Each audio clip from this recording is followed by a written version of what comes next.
Cara, eu tava pensando aqui sobre possíveis pontos de conexão entre o comunismo, o anarquismo e o anarcocapitalismo.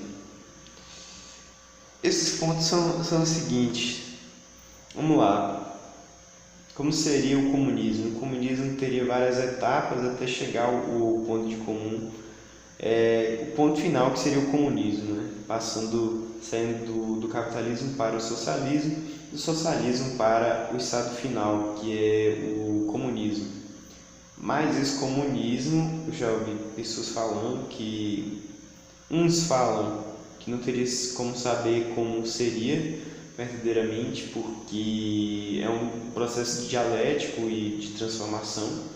Então não tem como saber como vai ser esse processo final, porque essa transformação vai ser realizada com as contradições que surgirem diante do momento, das circunstâncias e situações que surgirem. Ok, beleza. Mas eu ouvi falando também que seria um estado que é idealizado, mas não pode ser guiado por um ideal, porque, enfim, considerando as coisas que eu falei anteriormente, né, de que sempre é uma dialética, que tem que ser algo concreto e que vai resolver problemas que surgirem na situação, mas de uma forma geral seria um estado sem ser estado com E maiúsculo, seria uma sociedade, o comunismo, em que não haveria um estado com E maiúsculo, mas que os indivíduos eles se organizassem coletivamente, digamos assim. Por outro lado, nós temos o anarquismo, que existem diversas vertentes dentro do anarquismo.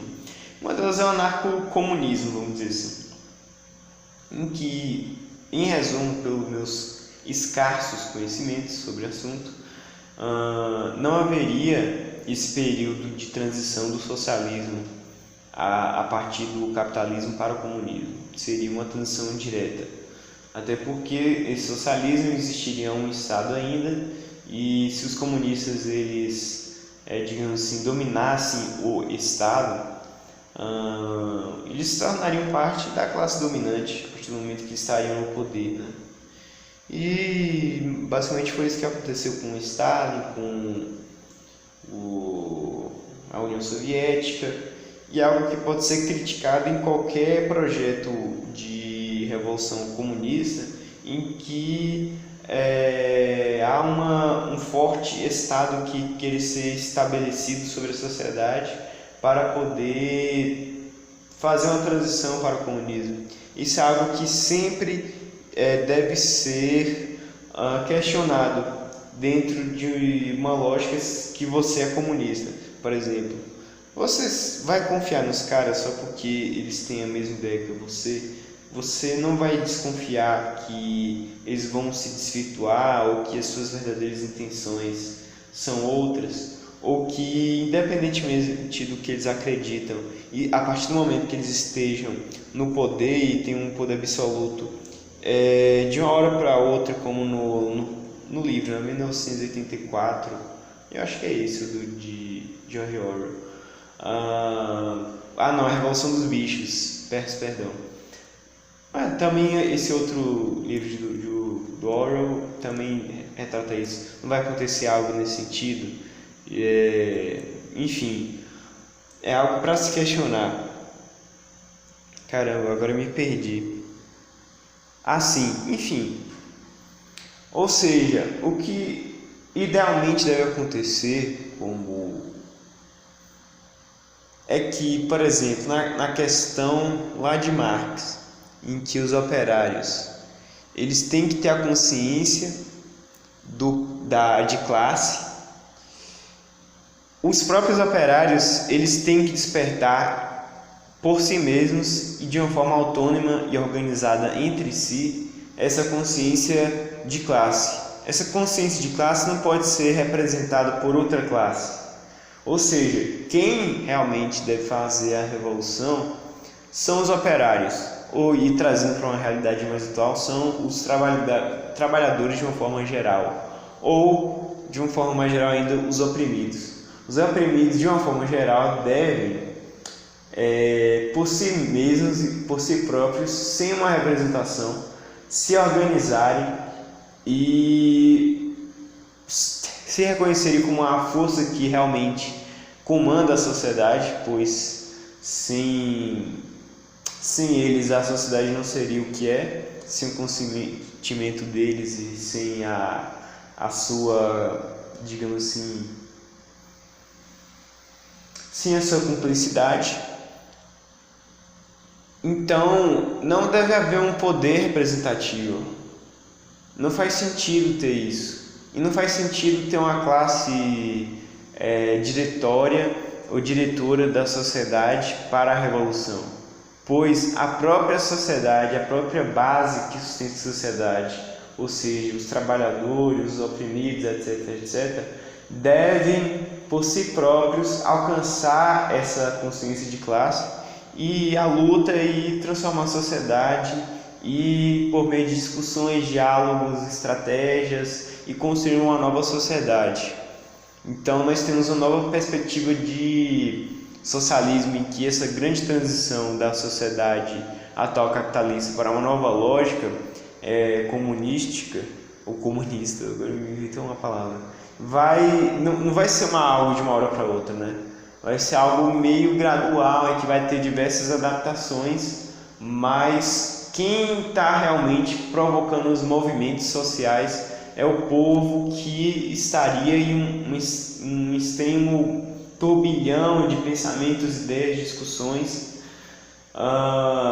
e que por si próprio, pelas suas próprias vontades, chegariam à conclusão comum que uma sociedade comunista seria melhor.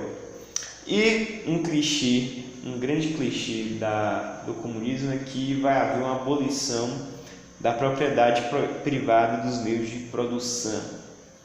E agora eu tenho uma dúvida: se a propriedade privada dos meios de produção são especificamente propriedades privadas relacionadas a indústrias, empresas, comércios, talvez, não sei. Ou se isso inclui todo tipo de propriedade privada. Porque o que vai acontecer? Se, seguindo os princípios que eu falei agora, as pessoas voluntariamente decidirem abolir a propriedade privada, nós entramos em um ponto em que, paradoxalmente, vai haver um ponto de união ou de conexão com a ética libertária, no seguinte sentido: se diversos indivíduos dentro de uma sociedade anarcocapitalista decidirem fazer um contrato em que eles vão viver dentro de um território em que não haverá delimitações de propriedade privada de um de outro, e que eles coletivizarão recursos, etc. e tal, isso é, de certa forma, em uma certa ótica, uma espécie de contrato de propriedades privadas que se mesclarão. Isso foi consentido por esses indivíduos, ou seja, o comunismo, ele basicamente seria isso. Ou seja, o comunismo verdadeiro, entre aspas, ou o conceito que eu quero trazer aqui, ele nada mais, nada menos é do que um consentimento entre indivíduos que vão mesclar suas propriedades privadas voluntariamente. Ou seja, o comunismo não deveria ser, ou não deve ser, uma violação de propriedades privadas, mas sim que indivíduos com suas próprias propriedades voluntariamente decidem mesclar ou comunitarizar as suas propriedades, certo? E que, seguindo o princípio de liberdade, eles poderiam a qualquer momento decidir se desvincular dessa sociedade e viver sozinhos, mais isolados, ou não, porque senão você abdicaria da liberdade, né? Mas eu já estou entrando em outra questão. Então, basicamente, essa é a minha ideia. Vocês entenderam?